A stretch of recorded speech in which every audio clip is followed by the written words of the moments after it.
Hello friends, ये video उन विद्यार्थियों के लिए है जो बीएड करना चाहते हैं। तो बीएड करने के लिए पहले एंट्रेंस देना होगा।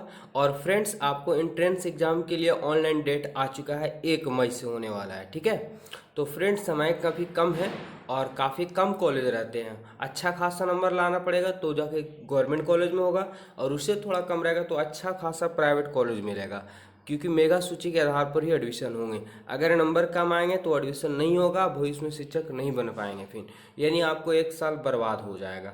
तो फ्रेंड्स, इसके लिए हम आप लोग को क्लास लेकर के आए। इसमें जीके जीएस मैथ भी रहेगा और रीजनिंग का क्लास रहेगा। मैथ तो बहुत कम पूछता है, 1-2 पूछता है, लेकिन रीजनिंग का क्लास इस पर चलेगा और शिक्षण अभिक्षमता का भी क्लास चलेगा। तो फ्रेंड्स, इस वीडियो में साइंस का मोस्ट इंपॉर्टेंट क्वेश्चन है, जो बीएड एंट्रेंस एग्जाम में इसी टाइप के सवाल पूछे जाते हैं, वैसे ही सवाल ये हम बना के लेके आए हैं फ्रेंड्स, और इसका आंसर भी लिख चुके हैं।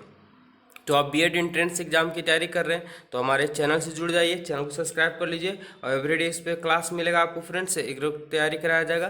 तो चलिए स्टार्ट करते हैं सवाल को। पहला क्वेश्चन है कि प्रकाश तरंग किस प्रकार की तरंग है।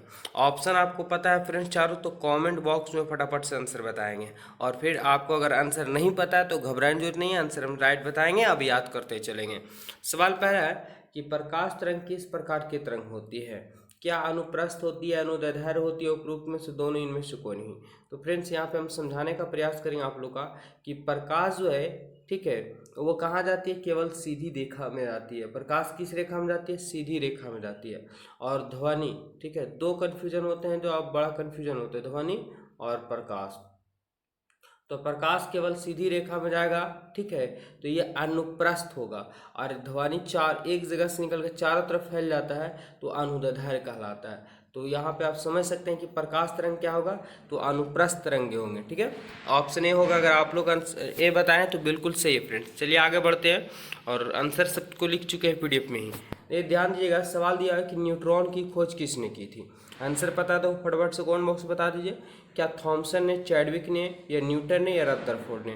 फ्रेंड्स, इसकी हम बात करें समझाने का आप लोग को, ठीक है, तो बहुत ही आसान तरीके से इसको याद करेंगे। इलेक्ट्रॉन का खोज थे, इसका एक ट्रिक है फ्रेंड्स, ईटा पर नाच। ठीक है, ईटा पर नाच, ईटा पर नाच। और यहाँ से देखेंगे, ई से इलेक्ट्रॉन होता है, ता से थॉमसन होता है, यानी इलेक्ट्रॉन का खोज थॉमसन। पा से प्रोटॉन होता है, रा से रदरफोर्ड। ना से न्यूट्रॉन होता है, चा से चैडविक। ना से न्यूट्रॉन है और तो चा से चैडविक। क्या चैडविक ऑप्शन नजर आ रहा, तो ऑप्शन बी में बिल्कुल यहाँ पे राइट आंसर हो जाएगा फ्रेंड्स। चलिए आगे बढ़ते हैं और अगला क्वेश्चन देखें। क्वेश्चन नंबर 3 है, वेरी खास टोटल क्वेश्चन है कि जिस तत्व के परमाणु में 2 प्रोटॉन, 2 न्यूट्रॉन और 2 इलेक्ट्रॉन हो, उस तत्व का द्रव्यमान संख्या कितना होगा। राइट आंसर बताना है। तो फ्रेंड्स, जिस तत्व में 2 प्रोटॉन और 2 न्यूट्रॉन हो और 2 इलेक्ट्रॉन हो, तो उस तत्व का द्रव्यमान संख्या, तो द्रव्यमान संख्या जो होता है वो प्रोटॉन, इलेक्ट्रॉन, न्यूट्रॉन का योग होता है। तो ऐसे तो लग रहा हो कि 2 + 2 + 2 हो जाएगा, लेकिन ये फ्रेंड्स न्यूट्रॉन को जो है या इलेक्ट्रॉन को नगण्य मान लिया जाता है, क्योंकि इसका 0.00 समथिंग होता है। तो 2 प्रोटॉन का और 2 न्यूट्रॉन का, ठीक है, तो प्रोटॉन और न्यूट्रॉन का योग ही द्रव्यमान संख्या कहलाता है। तो ऑप्शन हो जाएगा 4, यानी डी यहाँ पे राइट आंसर हो जाएगा फ्रेंड्स। चलिए आगे बढ़ते हैं, और अगला सवाल दिया हुआ क्या कि पॉजिट्रॉन का खोज किसने की थी। यह सवाल पूछा हुआ बीएड एंट्रेंस एग्जाम में, बेहद ही खास है। और वीडियो को शुरू से अंत तक बने रहेगा फ्रेंड्स। तो आपके जितने भी दोस्त हैं उनके पास वीडियो जरूर शेयर कर दीजिएगा अगर पॉसिबल हो तो। पॉजिट्रॉन की खोज किसने की थी। पॉजिट्रॉन का जो खोज किया फ्रेंड्स वो एडरसन ने किया। ठीक है, याद रखेंगे, एडरसन किसके द्वारा खोज किया है, तो पॉजिट्रॉन का खोज किया है। आगे बढ़ते हैं, अगला क्वेश्चन क्या दिया हुआ है कि किसी तत्व की परमाणु संख्या है।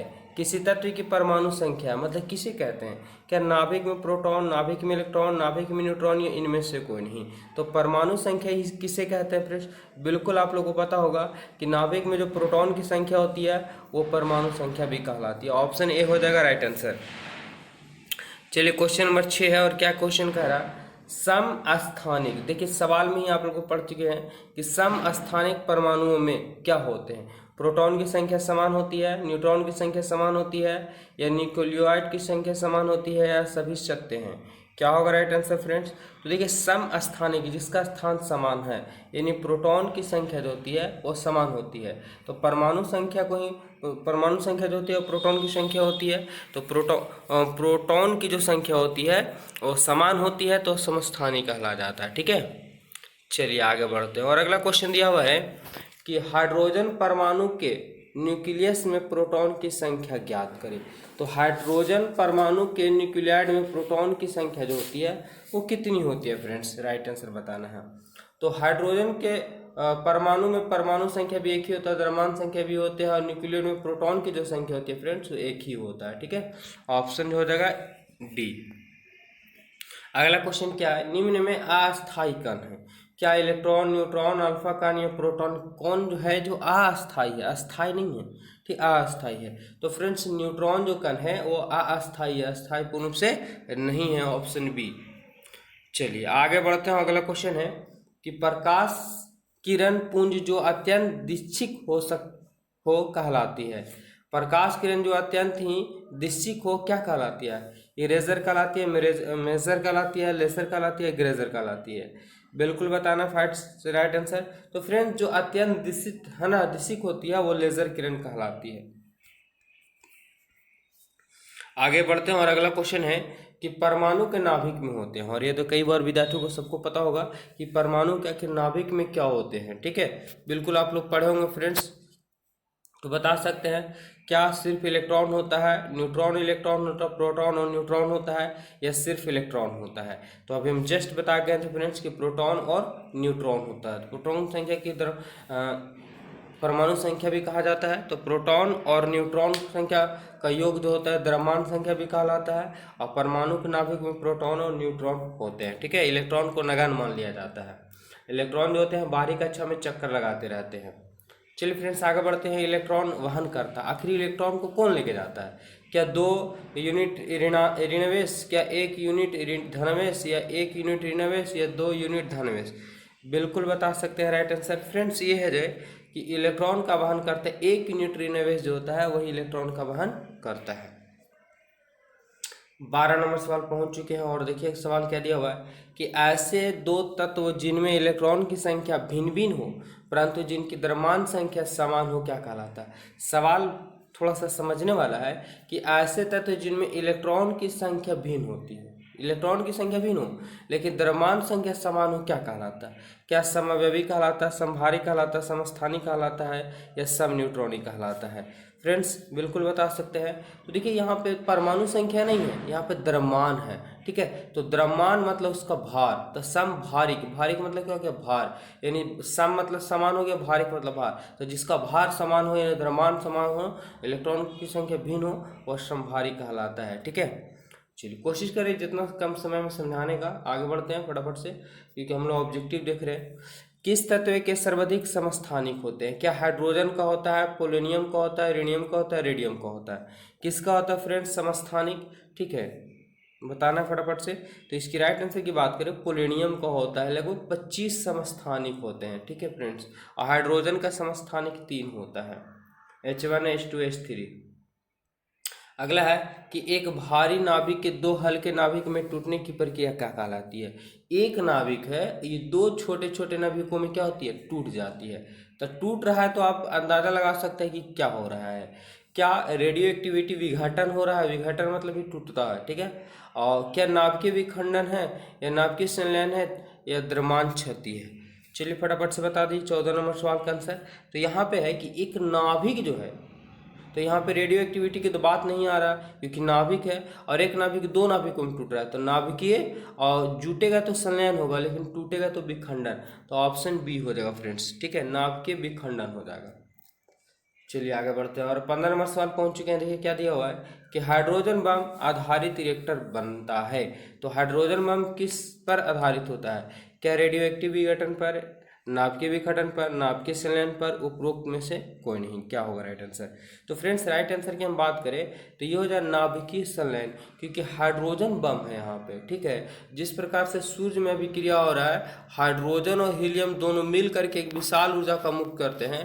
ठीक है, उस संलयन की क्रिया करते हैं, उसी प्रकार से हाइड्रोजन बम जो होता है नाभिकीय संलयन पर अभिक्रिया करता है। ठीक है, तो ऑप्शन सी हो जाएगा। 16 नंबर सवाल क्या पूछा है, सर्व प्राचीन शैल समूह की आयु आंकी जाती है। इन सबसे पुराने शैल समूह हो गया, जो पदार्थ हो गए, उनकी आयु किससे मापी जाती है? क्या कार्बन 14 विधि से, या पोटेशियम आर्गन विधि से, या रेडियम और सिलिकॉन विधि से, यूरेनियम लेड विधि से? किससे मापी जाती है सर्व प्राचीन शैल समूह को? तो सर्व प्राचीन शैल समूह को जो मापा जाता है फ्रेंड्स, पोटेशियम और आर्गन विधि से मापा जाता है। ऑप्शन हो जाएगा बी यहाँ पे राइट आंसर। आप लोग चैनल को अभी तक सब्सक्राइब नहीं किए तो कर लीजिए, क्योंकि आपको रेगुलर इस पर क्लास चलता रहेगा जब तक आपका एग्जाम ना हो जाए फ्रेंड्स। निम्नलिखित में से किस में ऋणावेश होती है? देखिए यहाँ सवाल दिया हुआ है कि निम्नलिखित में से किस में ऋणात्मक आवेश होती है? क्या वाई कण यानी गामा कण, अल्फा कण, एक्स कण या बीटा कण? किस में होता है फ्रेंड्स? ऋण आवेश होता है। ऋण आवेश मतलब माइनस होता है, नेगेटिव, ठीक है। तो ये हो जाता है आपका बीटा कण, ठीक है। अल्फा बीटा गामा, तो अल्फा पे प्लस होता है फ्रेंड्स, बीटा पे माइनस होता है, और गामा जो होता है उदासीन होता है, ठीक है ना। चलिए आगे बढ़ते हैं और अगला क्वेश्चन है कि कोबाल्ट 60 आमतौर पर विकिरण चिकित्सा में प्रयुक्त होता है।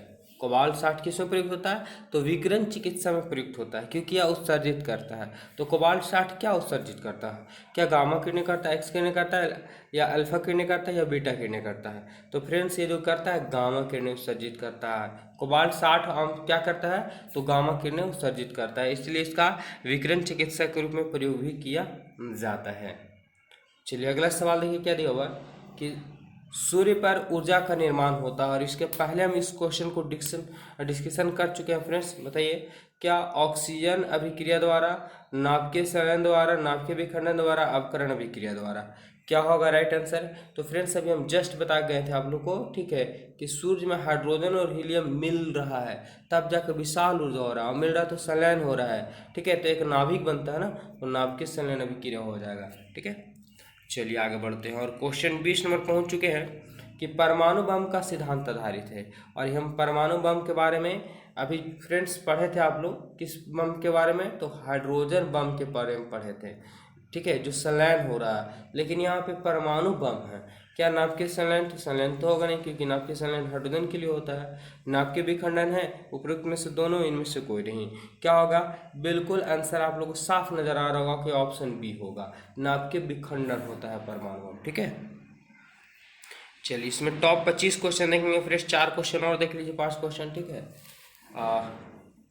परमाणु बम निम्नलिखित सिद्धांत पर कार्य करता है। अभी जस्ट पढ़ के गए फ्रेंड्स परमाणु बम के बारे में, ये क्वेश्चन रिपीटेड हो गया। परमाणु बम जो होता है नाभिकीय विखंडन, ठीक है, हाइड्रोजन नाभिकीय संलयन, सूर्य तो नाभिकीय संलयन। अगला क्वेश्चन है कि जिन परमाणु में प्रोटॉन की संख्या समान होती है, प्रोटॉन की संख्या क्या कहते हैं? तो परमाणु संख्या के नाम से भी जाना जाता है, दोनों एक ही होते हैं, ठीक है। तो परमाणु जिनमें प्रोटॉन की संख्या समान होती है, न्यूट्रॉन की संख्या भिन्न भिन्न होती है, क्या कहलाती है? क्या समस्थानिक, समव्यवी, या सामुदायिक, या समन्यूट्रॉनिक कहलाते हैं? क्या कहलाता है फ्रेंड्स? तो फ्रेंड्स यहाँ पे राइट आंसर जो होगा वो ऑप्शन ए हो जाएगा, क्योंकि प्रोटॉन की संख्या लिखी है, परमाणु संख्या लिखी है, तो ठीक है वो समस्थानिक, क्योंकि प्रोटॉन की संख्या परमाणु संख्या जिसमें समान होता हो वो समस्थानिक कहला जाता है, ठीक है। ऑप्शन ए हो जाएगा। 23 नंबर सवाल क्या पूछा है कि ऐसे परमाणु जिनमें परमाणु क्रमांक समान, परंतु परमाणु यहाँ पे देख चुके हैं कि परमाणु क्रमांक समान है, लेकिन परमाणु द्रव्यमान आगे भिन्न हो जाता है, क्या कहलाता है? बड़ा कंफ्यूजन हो रहा होगा, कोई दिक्कत नहीं है। तो friends same to same question है, ऑप्शन ए हो जाएगा, समस्थानिक कहलाता है, क्योंकि परमाणु क्रमांक अगर समान होता हो तो समस्थानिक ही कहलाता है, ठीक है। चलिए आगे बढ़ते हैं। क्वेश्चन नंबर 24 है कि सबसे पहला नाभिकीय रिएक्टर बनाया था, आखिर कौन वैज्ञानिक जो थे सबसे पहले नाभिकीय रिएक्टर को बनाए थे? क्या न्यूटन, रदरफोर्ड, फर्मी, या आइंस्टीन? राइट आंसर क्या होगा फ्रेंड्स? ये फर्मी के द्वारा जो है सबसे पहला नाभिकीय रिएक्टर को बनाया गया था। और आज का आखिरी सवाल है, कल इसका पार्ट 2 वीडियो लेकर चले आएंगे फ्रेंड्स। एवरीडे क्लास चलेगा, तो इसलिए चैनल को जरूर सब्सक्राइब कर लीजिए और वीडियो को शेयर कीजिए, लाइक कीजिए। रेडियो सक्रिय पदार्थ उत्सर्जित करता है। रेडियो सक्रिय पदार्थ वैसा पदार्थ होते हैं जो अपने आप में क्या होते रहता है? विखंडित होते रहता है फ्रेंड। तो क्या उत्सर्जित करता है? तो फ्रेंड्स ये उत्सर्जित करता है बीटा किरणें, गामा किरणें, अल्फा किरणें और सभी, यानी तीनों में से तीनों को उत्सर्जित करता है, ठीक है। तो चैनल को जरूर सब्सक्राइब के लिए फ्रेंड्स सपोर्ट कीजिए। धन्यवाद, मिलते हैं नेक्स्ट वीडियो में। और आपको छाट के क्वेश्चन लेकर के आने का प्रयास करते हैं, जैसे वीडियो एंट्रेंस एग्जाम में पूछा जाता है, ठीक है। धन्यवाद।